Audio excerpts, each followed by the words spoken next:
This is my second homily.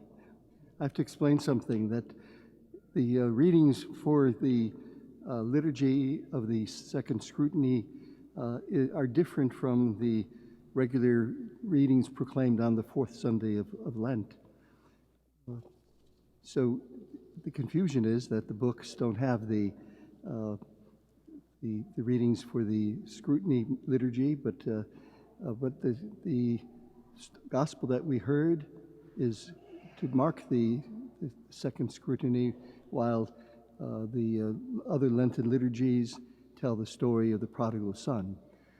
Believe me, it's not easy. So we heard the story of the man born blind in today's gospel. I once heard that someone once said to Helen Keller, "What a pity you have no sight." And she quickly replied, "Yes, but what a pity so many have sight but cannot see." My friends, in today's gospel, as I said, Jesus cures a man born blind. Jesus sees a man begging on the road, and Jesus doesn't pass by, he stops. The disciples ask Jesus, "Who has sinned, he or his parents, that he should be born blind?"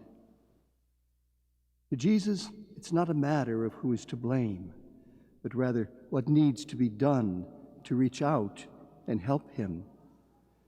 With that said, Jesus proceeds to heal him. First, Jesus makes clay out of dirt and then smears the clay on the man's eyes. Why clay?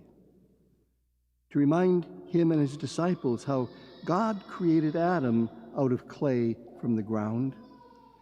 God created Adam in the Garden of Eden and brought him to life.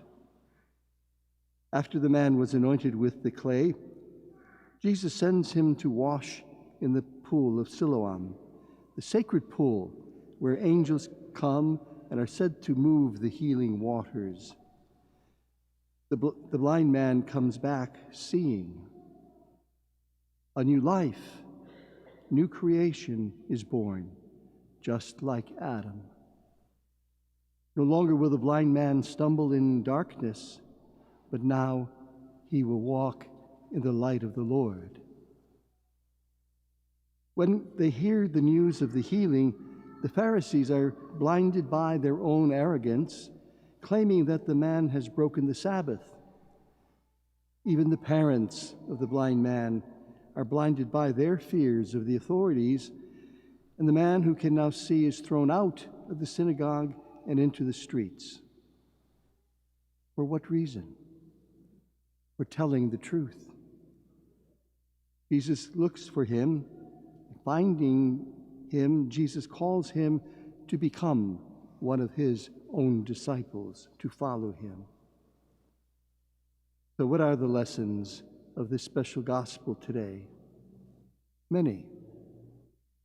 The blind man sees, and those who claim to see become blind.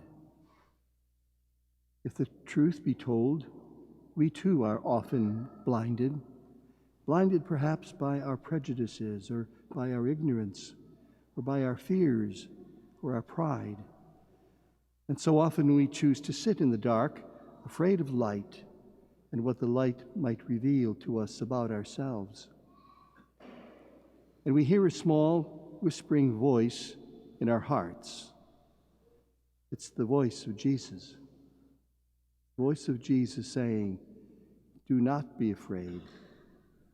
And again, he says, "I am the light of the world. He who follows me does not stumble about in darkness." Yes, my friends, we need only to turn to Jesus in faith and in prayer, asking him for his help, to help us see the world through God's eyes, to see as Jesus sees, judge as Jesus judges, to forgive as Jesus does, and as he did from the cross on Calvary.